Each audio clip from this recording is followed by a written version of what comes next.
Isaías capítulo 43, versículo 7, es un texto que es un poco la base del capítulo que vamos a estar desarrollando. A ver, ahí chateamos y yo voy poniendo algunas cositas, ¿no? Y dice,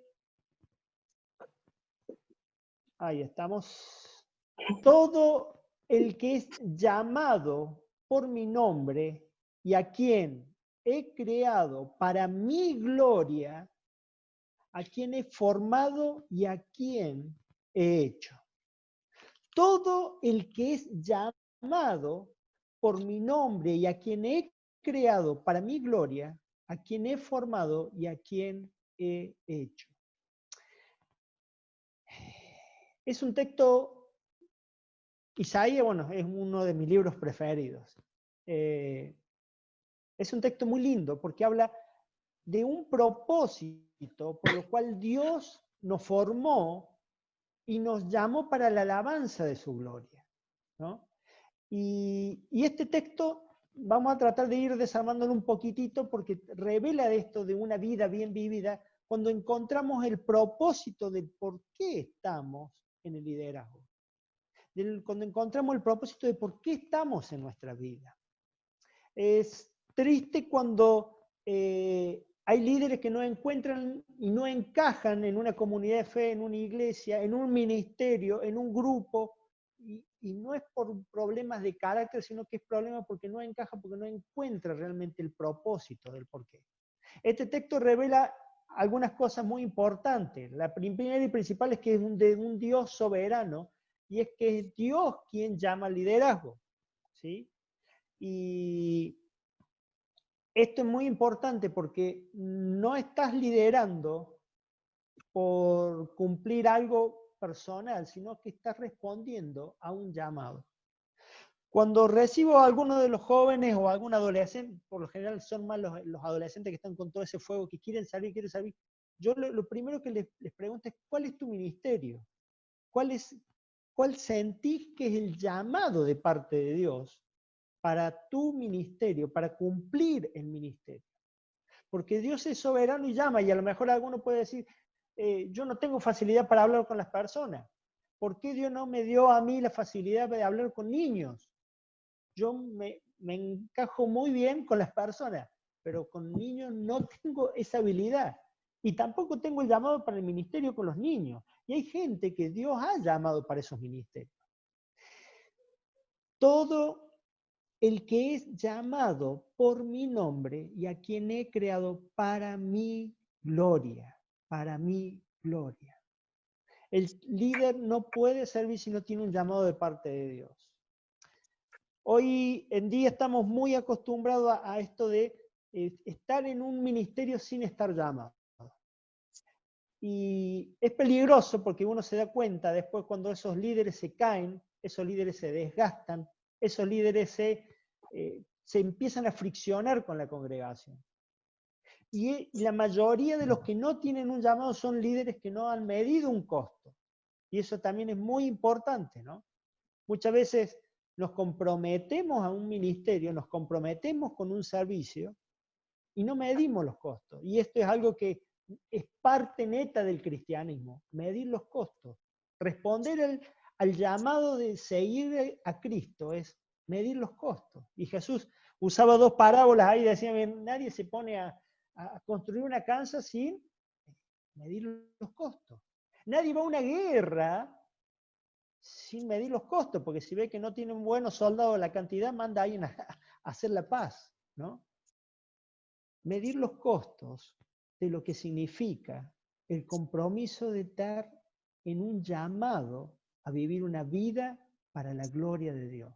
Fíjate que sigue el texto, dice, todo el que es llamado por mi nombre, a quien he creado para mi gloria. Y eso le da otro condimento y muy especial, porque está hablándome de un propósito, del propósito por el cual estás en la tierra, del propósito por lo cual respondiste a un llamado, del propósito por lo cual estás sirviendo. El servicio está más relacionado con una toalla que con un estatus. El servicio es justamente para la gloria de Dios y no para la gloria de nosotros. Miren, Jesús el líder de los líderes, que estuvo aquí en la tierra, que caminando allí en Juan 4:34, cuando unas palabras escandalosas dijo, mi comida es hacer la voluntad del que me envió y llevar a cabo su obra. Mi comida es hacer la voluntad del que me envió. Vivir fuera de este contexto sin cumplir la voluntad de Dios nos trae insatisfacción en el ministerio, nos trae frustraciones en el ministerio. Y yo siempre soy un poco crítico con la prédica desde el púlpito, porque ha surgido en estos últimos años una generación de que le encanta la prédica, la que yo le digo, los inflaegos, ¿no? Y que nos dan palabras para empoderarnos, porque todo se trata de mí, de cómo estoy yo formado, de cómo te puedo dar, de que lo que Dios hace a través de mí, cuando realmente todo debe girar para solamente la gloria de Dios. Una vida bien vivida es la que está alineada a la voluntad de Dios. No sé, veo que hay mujeres y hombres, y a lo mejor cuando el hombre le decimos que hay una rueda que no está alineada, el auto entiende que el concepto. Vivir una vida alineada con Dios es porque si las gomas de tu auto, que son 4, a no ser que tenga un auto de 3, ¿no? Pero si las gomas, hay una que no está alineada, empieza el auto a andar cruzado. Empieza el auto a andar, a tocar la banquina, a desbarrancarse, a perder el rumbo. Cuando una vida no está bien alineada con Dios, empieza realmente a dar tumbo, empieza a descarrilarse. Mucho más cuando esa vida es la de un líder, la que trabaja. Ahora, quizás esto sea mucho más profundo y tengamos que redescubrir de cómo descubrir la voluntad de Dios. Descubrir la voluntad de Dios para alinearlo a la voluntad de Dios es vivir una vida cristocéntrica, donde Cristo y solo Cristo sea el centro y nuestro ego sea lo que cada día tengamos que llevar a la cruz, matar nuestro ego. La única posibilidad que tenemos de vivir una vida con una orientación vertical, es decir, una vida con la comunión con el Padre, es la que nos va a permitir relacionarnos con las personas horizontalmente. Si tenemos una vida relacionada con Dios como líderes, vamos a tener una buena relación, un desarrollo eficaz de los ministerios horizontalmente. Y van a transcurrir en el tiempo y se van a sostener en el tiempo. No van a caer porque dependan de mi carácter. No van a caer los ministerios porque dependan de mis fuerzas, de mis técnicas, de mis estrategias, No, todas esas son cosas humanas. Van a depender y se van a seguir transitando de generación en generación, pero por la gracia de Dios y porque tenemos una relación primero que nada horizontal, vertical con nuestro Dios. Vivir una vida bien vivida es vivir una vida para la gloria de Dios y para que Dios sea exaltado en cada cosa que hacemos en nuestros ministerios. Esto va totalmente alineado con lo que es abrazar la teología de la cruz. Saben, la teología de la cruz es una teología muy rica, me encanta, me apasiona mucho. John Stott es uno de los precursores que la desarrolló. Me quiero acordar, siempre lo tengo y nunca me acuerdo. Mi hermano Keller, Timothy Keller, un gran varón de Dios, noticia porque está con un cáncer tremendo. Timothy Keller es otro de los que desarrolla esta teología de la cruz, que ni más ni menos es totalmente bíblica. Lo que dice es que las iglesias no están llevando a sus miembros, a sus personas, a confrontarlas con la cruz. Mostramos un evangelio sin Cristo, sin una cruz, con toda la crueldad que tiene la cruz. Si queremos mostrar las marcas de la redención de la iglesia, que es lo que el mundo está pidiendo a gritos, que le mostremos a un Cristo crucificado, sí, pero un Cristo resucitado, sí, pero en nuestra vida que haya cambio, transformación, que en nuestra vida haya una cruz que hemos pasado. Y muchas veces cuando predicamos esto tratamos de que esquiven a la cruz. tratamos de hacerle un 2 por 1 para que se arrimen más a la cruz, pero cuando estás ahí al frente de la cruz, no hay otra cosa más que renunciar, dejarlo todo, se pierde todo. Tenemos que enseñar a vivir a la gente, a pasar por la cruz de Cristo, porque la cruz nos va a confrontar a vivir una vida alineada a la voluntad de Dios y a no a un marketing de un Jesús, que es un genio de la lámpara que para cada cosa que yo lo necesite, Él lo voy a tener allí. Miren, les doy un ejemplo, me encanta esto que sean todos líderes, porque uno se puede explayar en algunos ejemplos y mostrar algunas cosas. Y más me encanta cuando hay algunos que no los conozco, ni conozco cómo están haciendo los ministerios. Entonces eso me da a mí también la posibilidad, como quien dice, de tocar quirúrgicamente algunas cosas y que después, si te sentiste tocado, no es mi culpa. El otro día me dice un hermano, sí, Marco, tenemos que ir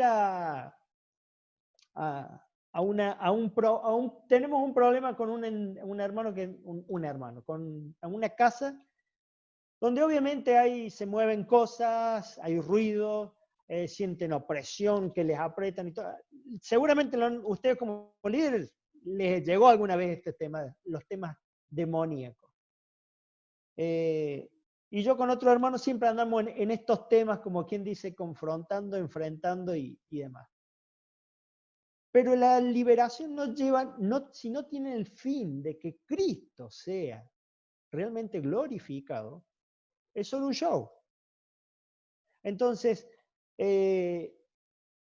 esta persona estaba con el tema del momo, había estado también con el tema de la ouija y un montón de cosas ocultas que estaban ahí. La mujer ponía como condición de que no entráramos ni con una Biblia y que no fuera un pastor. Entonces le digo, y este hermano quería que oráramos. No sirve si no está Cristo.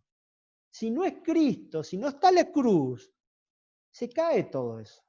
Se cae todo lo que podamos hacer, todos los ministerios que podamos hacer. Si no está la cruz de Cristo, si no está Cristo, si no glorificamos y buscamos la gloria de Dios, en que Él sea glorificado en todo, todo pierde la esencia, todo pierde total integridad. Ahora, Jesús, allí en Juan 10:10, recuerdan, el ladrón no viene sino a matar, robar y a destruir, pero más yo he venido para que tengan vida y la tengan en abundancia. Vivir una vida bien vivida es vivir una vida en abundancia. Y nada tiene que ver esto de vivir en abundancia con ser exitoso. La mala noticia es que si tenés un llamado en liderazgo, lo que menos vas a hacer va a ser exitoso. Lo que menos vas a hacer es plata, lo más seguro que tengas que hasta ofrendar de tu propio bolsillo. Invertir tiempo, esfuerzo, negarte a vos mismo en un montón de cosas. El ladrón no viene a robar, matar y destruir, más yo he venido para que tengan vida y en abundancia. La vida en abundancia es una vida que realmente es bien vivida en el gozo del Señor. Porque no hay mayor satisfacción que cuando servimos a Dios en lo poco que le podemos dar a Él. Si vivimos para la gloria de Dios de manera natural, deberíamos ver resultados y frutos en nuestras vidas.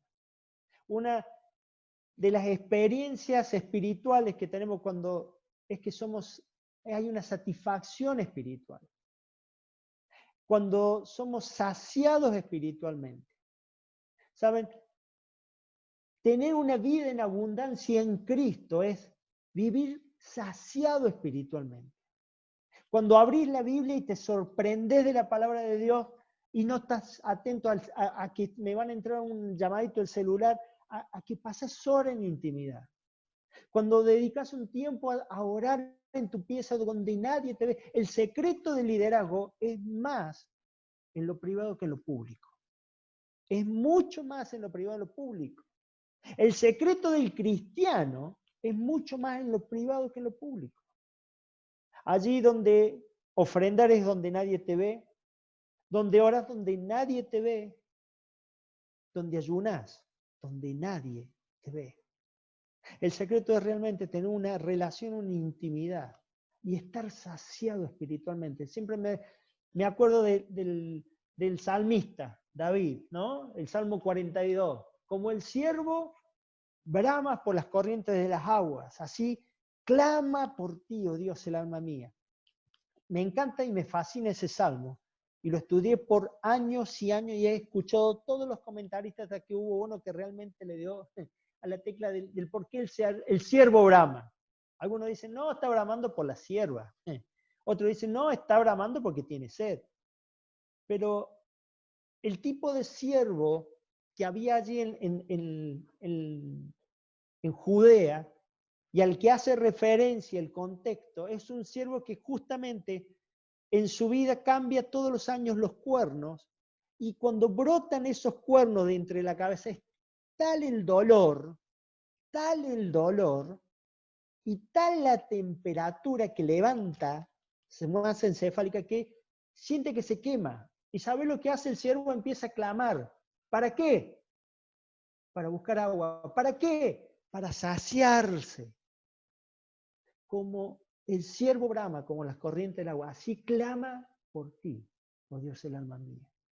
Cuando nuestra esencia como líderes esté saciada en la presencia de Dios y solo en Dios, Cristo y solo Cristo, ahí vamos a encontrar el propósito del por qué buscamos de que Cristo sea glorificado, de que nuestro ministerio no sea el nombre del ministerio, sino la gloria sea de Dios.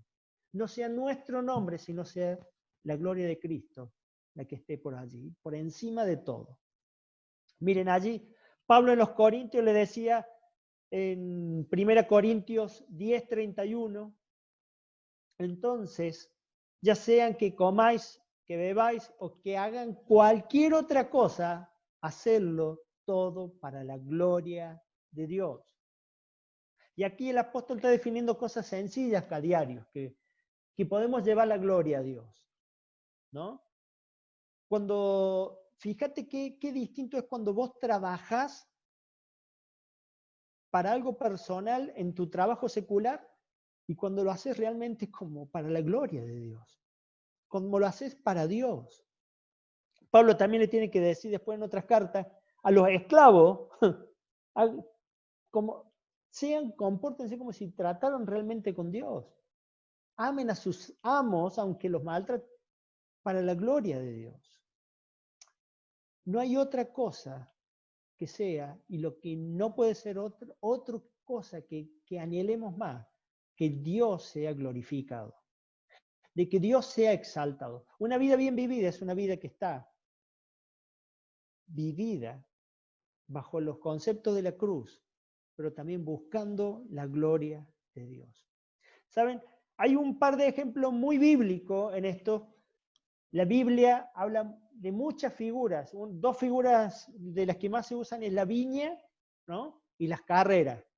La viña y la carrera, porque las dos estaban muy, muy relacionadas con la temática de cada día de lo que vivían. Y Pablo habla, cuando expresa esto de la carrera, porque también estaba en la ciudad de Grecia y era uno de los juegos más competitivos y los que más sabían. Y Pablo allí en 1 Corintios 9, 24 dice, correr la carrera cristiana como una meta. Dice, ¿no sabéis que los que corren en el estadio, todos en la verdad corren, pero solo uno obtiene el premio? Corran de tal modo de que ganen. Y todo el que compite en los juegos se abstiene de todo. Ellos lo hacen para recibir una corona corruptible, pero nosotros una incorruptible. Por tanto, yo de esta manera corro, no como sin tener meta. De esta manera peleo, no como dando golpes al aire, sino que golpeo mi cuerpo y me hago mi esclavo, no sea que habiendo predicado a otro, yo mismo sea descalificado. Corred de tal manera que ganéis. Me encanta esta palabra de Pablo. No corran a lo pavo, no corran por correr. Miren, ahora se abrió esto de la cuarentena que pueden salir a caminar y demás, y he visto gente que en su vida salió a caminar y a correr, y salen a correr ahora. No corran porque corren otros. Corren realmente para ganar. Corred de tal manera que ganéis. Corran para ganar. Porque ¿saben qué? Los corredores van por la medalla, van para bajar unos kilos, van para tener mejor estado físico, pero la carrera del liderazgo, la carrera cristiana, es para tener una corona incorruptible. Y eso es lo que realmente nos debería llamar a cada día a estar compitiendo en estos juegos, a estar corriendo sanamente. Hebreos capítulo 12, versículo 1, hay un texto que me encanta porque dice, Hebreos capítulo 12, si alguno está notando, por tanto, nosotros también, teniendo en derredor nuestro una gran nube de testigos, despojémonos de todo peso y del pecado que nos asedia. Y corramos con paciencia la carrera que tenemos por delante, puestos los ojos en Jesús. No es correr una carrera a lo tonto. Uno de los grandes problemas que tenemos a veces en el liderazgo es el activismo. Y cada vez uno parece que le dedica un paquete de horas de 10 horas al ministerio y chao, no existen más las 10 horas, necesita más. Y le pones 15 horas a mí y parece que es nada. Y le pones 30 horas y sigue pareciendo que es nada. Porque pareciera que no se termina de saciar nunca los tiempos que invertimos. Pero corramos despojándonos de estas dos cosas. ¿Saben? Me encanta el texto de Hebreo porque menciona dos cosas que también tiene que aligerarse el creyente y el líder a la hora de correr una carrera. Y habla de peso y pecado. El camino de la santidad nos va a llevar a que el pecado se vaya alejando de nosotros, pero del lastre no. El lastre, fíjate que habla de dos cosas totalmente opuestas. Una tiene la etiqueta de que es pecado, la otra son lastres. Algunos me dicen que mirar Netflix 10 horas no es pecado, pero créeme que sí es un lastre. Un lastre es lo que llevan los buques, abajo una cámara de agua y de aire para que justamente no floten por demás y se hundan. O viste los globos aerostáticos que llevan esas bolsitas como de arena. Eso es un lastre, es un peso muerto. Y nosotros para justamente correr la carrera con paciencia tenemos que despojarnos no solamente del pecado, caminando en santidad, sino también que nos tenemos que despojar del lastre.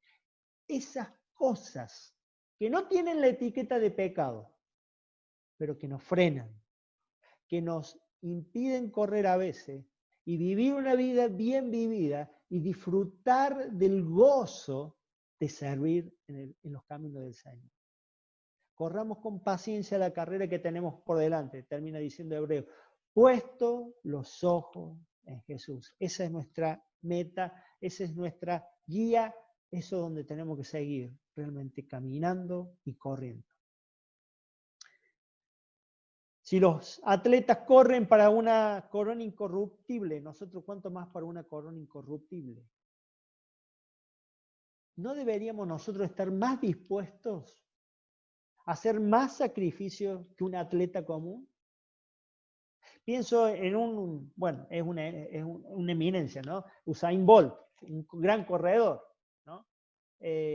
Pienso en él y digo, si a él lo que lo motive es justamente una medalla, un olímpico, es tener nuestra motivación como cristiano, que es una corona incorruptible, ¿no debería ser mayor? ¿No deberíamos estar más motivados a realmente al servicio, a la entrega y al sacrificio que lleva? Es una buena meta correr por esta corona incorruptible. Y dice allí 1 Corintios 9:26, y de esta manera no como sin tener una meta. Pablo corría sabiendo que había una meta, que era la de glorificar en todo lo que él hacía a Cristo. Y eso llevaba a tomar su propia cruz. Pablo no corría a lo tonto, no corría por correr. Pablo no está hablando de una fuerza de voluntad, sino de un dominio propio. Y el dominio propio es uno de los frutos del Espíritu Santo. Tener dominio propio es tener de los frutos del Espíritu Santo. Y el liderazgo, ¿cuánto más debería tener este fruto, pero a flor de piel, el dominio propio del que nos está hablando Pablo. En todo esto hay un sentido de sobriedad, que es una palabrita que también enmarca el apunte y que me gusta muchísimo, porque la sobriedad y el dominio propio son primos hermanos, por así decir, ¿no? Y la sobriedad es tener un sentido de vida. Busqué en uno de los sinónimos allí y una definición buscando de lo que es sobriedad. Es un adjetivo de alguien que no tiene adornos superfluos, dice. Y me encanta esa definición, ¿no? Porque en la Biblia también hay varios textos que hablan justamente de las personas sobrias, ¿no? Incluso uno de los requisitos también pastorales que sean sobrios. Primera Pedro 4:7, por ejemplo, dicen, asuman una actitud sana y cristiana frente a las circunstancias de la vida. Aquí lo tengo, lo tenía marcadito. Primera Pedro 4:7, más bien, al fin de las cosas se acerca, sed pues sobrios y velad en oración. Y pensaba, ¿qué es ser sobrio en medio de todo esto? ¿Cómo buscar el camino para vivir una vida bien vivida siendo sobrio? Bueno, sobrio es que no tengo nada plástico, que soy genuino, nada superfluo que infle mi ego, que me muestre, ¿no? A ver, un hombre y una mujer están vestidos sobrios cuando a lo mejor no tienen maquillaje, no tienen algo extravagante, algo que quiera mostrar o resaltarse, está vestido sobrio. Alguien sobrio también es alguien que no ha bebido, justamente, porque no tiene todas sus capacidades y todas las facultades mentales para todo. Alguien que ha bebido no es sobrio. Ahora, Pedro instaba justamente a la iglesia a ser sobrio y a mantener una actitud de oración. Ser sobrio. Y pensaba también en Pablo. Pablo le habla a Timoteo en una de sus cartas pastorales, allí en 2 Timoteo 4:5, y recordarán ese hermoso ese texto, márcalo para después leerlo, 2 Timoteo, todo el capítulo 4, porque Pablo le describe la sociedad en la que vivía Timoteo, a donde estaba yendo. Y no, créeme que no cambia nada a la sociedad en la que tenemos hoy en día. Gente amadora de sí mismo, que van por sus afanes, gente que gobierna por sus egos. Tremendo en la descripción que hace Pablo de la sociedad, pero allí, justamente en el capítulo 4, versículo 5, le dice a Timoteo, pero tú, sé sobrio en estas cosas. Sufre penalidades, hace el trabajo de evangelista, cumple tu ministerio. Pero tú, sé sobrio en estas cosas. Qué sano que es desarrollar nuestros ministerios como líderes, siendo sobrios en nuestra manera de vivir, en nuestra manera de comportarnos, en nuestra manera de relacionarnos con las familias, con los otros líderes, con los otros ministerios, entendiendo siempre que no hay un ministerio más importante que el otro, más que el ministerio de la palabra, pero no hay una competencia entre este ministerio y el otro. Hermanos, es a veces un poco peligroso en lo que va cayendo la iglesia como congregación cada vez más, en donde a veces los cultos los tratamos de llevar como un show, en donde el evangelio lo hemos mezclado con técnicas de autoayuda, en donde la predicación de la palabra la hemos convertido en un tipo stand-up con un buen chiste el comienzo, el final, y una frase tirada por allí, y donde a Jesús y a Cristo lo hemos encerrado como el chico de los mandados y en que exigimos, declaramos y les pedimos cosas para nosotros y para los demás. Estamos, yo creo, en una generación de liderazgo también problemática porque los miembros y los cristianos están jugando mucho con esto que yo le llamo el elástico. El elástico.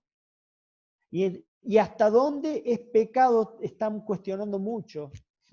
Hasta dónde es pecado llevar una vida de fantasías. Hasta dónde es pecado no si estoy en una relación de noviazgo y avanzo de más. Hasta dónde es pecado, hasta dónde puedo tocar y hasta dónde no. Hasta dónde es pecado si fallo a mi esposa y no. Hasta dónde. Y estamos constantemente jugando con un elástico y la gracia de Dios siendo pisoteada pensando que ese es elástico que seguimos jugando. Pero acá Pablo le está diciendo a Timoteo, pero tú, a pesar de todo esto, en los postreros días lo que se viene, pero tú, sé ejemplo. El líder cristiano es un pero tú. Es un pero. Es un pero en medio de una generación mala, en medio de un montón de cosas. Es un pero. Es una piedra que está puesta para hacer atropellar a la gente y para que no entre en el reino de los cielos. No, es una piedra para marcar un buen sendero de dónde deben llevar las personas a los pies de Cristo. Pero tú debes ser sobrio. Ya casi estamos, no sé si se dieron cuenta, pero ya estamos casi en junio y ya nos comió el coronavirus y todo esto en la mitad del año. Y esto es un poco deprimente para los ministerios porque todos hacemos balance y decimos, veníamos con un montón de carga y nos hemos frenado de golpe y hemos congelado proyectos, hemos abandonado otros, hay gente que se está sumando, hay gente que se está perdiendo, gente que se está enfriando. De ahí es que es necesario seguir y alcanzar metas que sean lo más importante, que sea que Dios sea glorificado. Dios nunca comienza algo sin que lo vaya a terminar. Y eso es fundamental que lo sepamos, porque habla también de la soberanía de Dios, de que Él nunca va a comenzar algo que no vaya a terminar.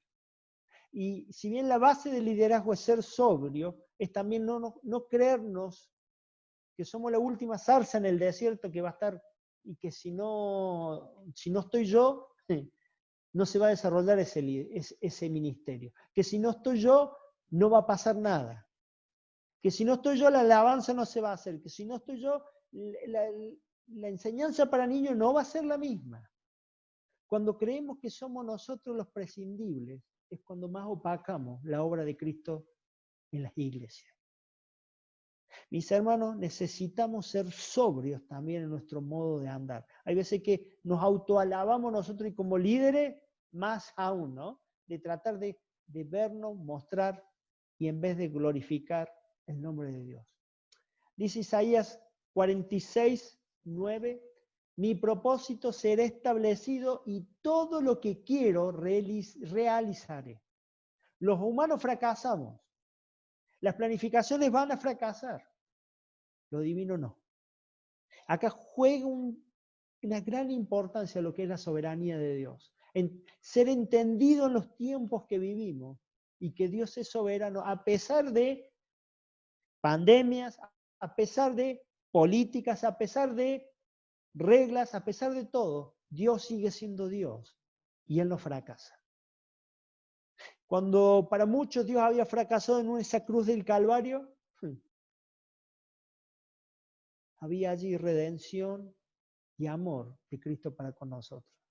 Moisés era un fracasado y terminó guiando a un pueblo. Noemí la Moabita era una fracasada y terminó siendo parte de la genealogía del Mesías. David era un fracasado, pero con Dios era mucho más listo que aparte para voltear un par de gigantes. Y así podemos ver todos los próceres que nosotros conocemos, esos hombres de la fe que vemos allí en Hebreos, pero ver lo extraordinario que es el poder de Dios a través de su Espíritu Santo. Porque todo está esto embebido en un gran plan de redención, en donde lo único, desde el Génesis y el Apocalipsis y hasta en el mismo cielo, todo va a rondar en dar la gloria a Dios.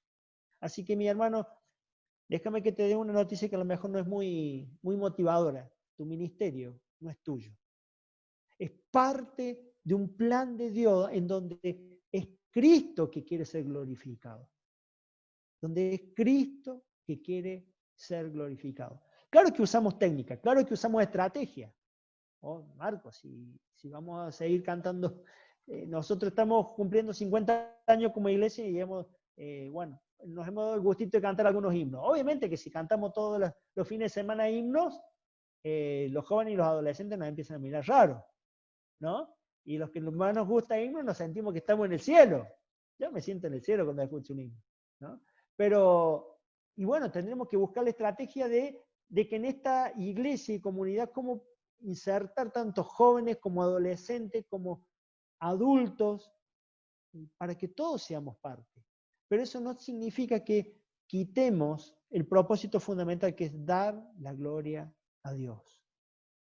Hermanos, nosotros vamos a fracasar, nosotros vamos a tropezar, pero los ministerios lo único que buscan es la gloria de Dios. Por nuestra fuerza vamos a poder alcanzar metas, vamos a poder llevar proyectos, vamos a poder construir un montón de cosas.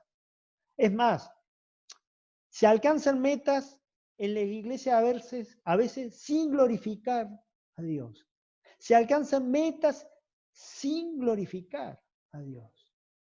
Es más, es triste esto, pero muchos pastores tienen como objetivo de que crezcan las congregaciones, de que sean mega iglesias, de que plantemos o plantar muchas iglesias en el menor tiempo posible, pero lo que menos queremos es que así sea una iglesia de 10, 20, 50.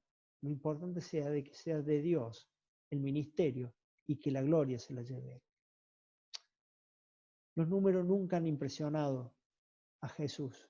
Los números jamás le han importado en los planes de Dios. Gedeón con 30.000 hombres llevándolo a 300 que solo pudieran, es un ejemplo clásico de que realmente los números jamás han importado a Dios. Quiero dejar una pregunta muy medio urticante y es, ¿cómo estamos haciendo iglesia a través de este paradigma, a través de esto que estamos conversando? ¿Estamos como iglesia buscando realmente de que sea Cristo exaltado, de que sea solo Cristo glorificado? ¿O queremos realmente que todo lleve impregnado nuestro sello? En nuestro ministerio, ¿cómo estamos haciendo iglesia? Mira, déjame, Jesús utilizó mucho la pedagogía del choque. Y me encanta porque allí en Juan capítulo 6 confrontan a los discípulos y le dicen, ¿y ustedes quién dicen que soy? ¿No? Y algunos decían, tú eres, y hasta que hay una pregunta que es radical, porque el día que vos respondas esto, ¿quién es Cristo para tu vida? Vas a encontrar el propósito y el significado más fuerte. Tú eres el Hijo de Dios. Y saben, cuando Jesús empieza a exponer allí en Juan 6:66, y me lo acuerdo por el 6:66, cuando le empieza a confrontar lo que conlleva seguir a Jesús, muchos se dejan. Es más, es tristísimo leer Juan 6:66, porque muchos se alejan, dice. Y Jesús le dice a los discípulos, ¿ustedes también quieren irse? Váyanse, váyanse. ¿A quién iremos si solo tú tienes palabra de vida eterna? No nos dejemos llevar por los números, llevémonos por el propósito de glorificar a Dios.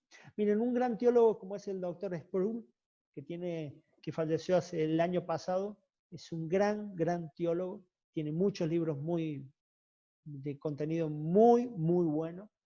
Uno del que más hay dos que recomiendo, uno porque es muy centrado sobre la predestinación, que es un tema muy urticante doctrinalmente, pero también sobre la oración. Y en una entrevista que le hacían, le preguntaron qué palabras le dejaría a la juventud, a las próximas generaciones, y él dijo, hagan todo lo que esté a su alcance para hacer solamente la voluntad de Dios. En griego, gloria significa opinión o reputación. y hacer nuestros ministerios para que la gloria de Dios, la reputación de Cristo sea exaltado, es muy diferente que cuando lo hacemos para cumplir nuestros egos, o cuando lo hacemos simplemente por esta vorágine de que estamos haciendo, pero no es Cristo el que es exaltado. Te voy a dar un ejemplo y voy a un texto bíblico y después, no sé si me estoy yendo ya Pedro de la hora. Me empiezo a entusiasmar mal. Un ejemplo donde Cristo es glorificado y no nuestra reputación. Los músicos tocan en las iglesias, hacen música y llevan el ministerio de alabanza y de adoración a nuestro Dios. Hasta ahí estamos bien. Ahora, si yo a un músico le digo, tocas espectacular el piano, pero hoy en vez de tocar vos, se lo vamos a dejar que Pedro toque el piano. Lo más seguro es que ese músico agarre el órgano y diga, bueno, que Pedro traiga su órgano. Y lo digo esto porque nos ha pasado en mi iglesia. Y es totalmente entendible. O si va a tocar, que traiga sus platillos de la batería. Pero si todos estamos tocando para que sea Dios exaltado, no estamos buscando que Dios sea glorificado, y empiezan a surgir los egos ahí, ¿no? O si me vas a dar un micrófono, que el micrófono mío ande bien. Sé que me estoy metiendo con el grupo de alabanza, los adoradores son de armas tomar, después me van a buscar, bueno, saben dónde encontrarme. Pero en todas las vidas y en todos los ministerios de la iglesia, cuando empezamos a ver el enfoque que lo damos, conocí una iglesia que todos los músicos los tenían en el altillo y abajo había solamente un presentador y después no quedaba nadie. Y digo yo, ¿por qué? Y porque, hermano, el ministerio de la adoración es complicado, porque los hermanos quieren llevarse a veces la gloria y se olvidan de que estamos para darle la gloria a Dios. Voy a pasar a otro ministerio, porque si no ya van a pensar que le estoy haciendo bullying a los de alabanza, ¿no? Pero si también el ministerio de niños, o aún el de jóvenes, es solamente mostrarte vos, mostrar cuántos jóvenes tenés, cuántas cosas más impactantes podés hacer, y no dar la gloria a Dios, desenfocaste totalmente el ministerio. En estos días de pandemia, vengo renegando a veces con el liderazgo porque es fácil ir y dar un bolsón o dar una vianda o una ropa y está la tentación de sacar la foto, ¿no? Y digo, saquen fotos globales, no que no es necesario que nos mostremos. Se pierde todo allí. Cuando vos, en vez de demostrar la humildad, en vez de mostrar y expresar de Cristo, te está mostrando vos, se termina de perder prácticamente todo. Un texto más que quiero compartirles, en esto de dar la gloria y la reputación de Dios, es el de Isaías, y este se lo voy a compartir, porque lo he encontrado en otras versiones y realmente me fascina. Ahí va. ¿Sí salió? Sí, salió. Isaías, capítulo 26:8, dice la NTV, dice, Señor, mostramos nuestra confianza en ti al obedecer tu ley. El deseo de nuestro corazón es glorificar tu nombre. En una versión NBB dice, oh Señor, nos deleitamos en cumplir tu voluntad. Nos deleitamos en cumplir tu voluntad. El anhelo de nuestro corazón es hacer famoso tu nombre. ¡Wow!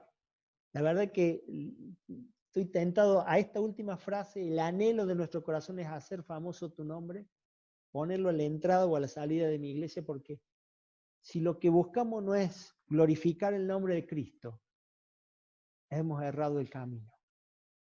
Cuando Dios reveló allí su nombre en Éxodo 3, ¿quién voy a decir que yo soy el que soy? ¿Sabes, mi hermano? Cuando decías el nombre de Cristo, vos decías a la persona de Cristo. Ahora, cuando vos decías el renombre, vos decías la fama de la persona de Cristo. Es muy diferente. Cuando decías el nombre de Cristo, vos decías a la persona de Cristo. Ahora, cuando vos decías tu propio renombre, estás deseando la fama de la persona de Cristo, que es totalmente diferente. Así que nuestro anhelo sea realmente hacer famoso el nombre de Jesús. Hacer famoso el nombre de Jesús. Cuando una de las frases más escandalosas de Jesús fue, antes de que Abraham fuera, yo soy. Y los judíos, ¡ay! Eso los mató. Cuando vos decís, tu nombre y mi fama son mi deseo, no hay un quizás. Es porque la fama de Cristo, antes que Abraham fuera, ya era. Antes de que tu ministerio fuera, ya era. Nuestra meta es realmente exaltar el nombre de Cristo. Voy a hacer acá nomás una pausa. Vamos a continuar el otro miércoles con algunas cuestiones de esta meta, de esta carrera que estamos corriendo y cómo alinearnos y cómo mejorar algunas cuestiones, porque en esta carrera también hay tropiezos, hay caídas, hay raspones, hay diferentes cosas que nos van a ir pasando. Pero quiero animarte a que puedas reflexionar en estos textos de Isaías y que en base a estos textos puedas mirar como una lupa tu ministerio, pero antes de ver tu ministerio, mires tu vida.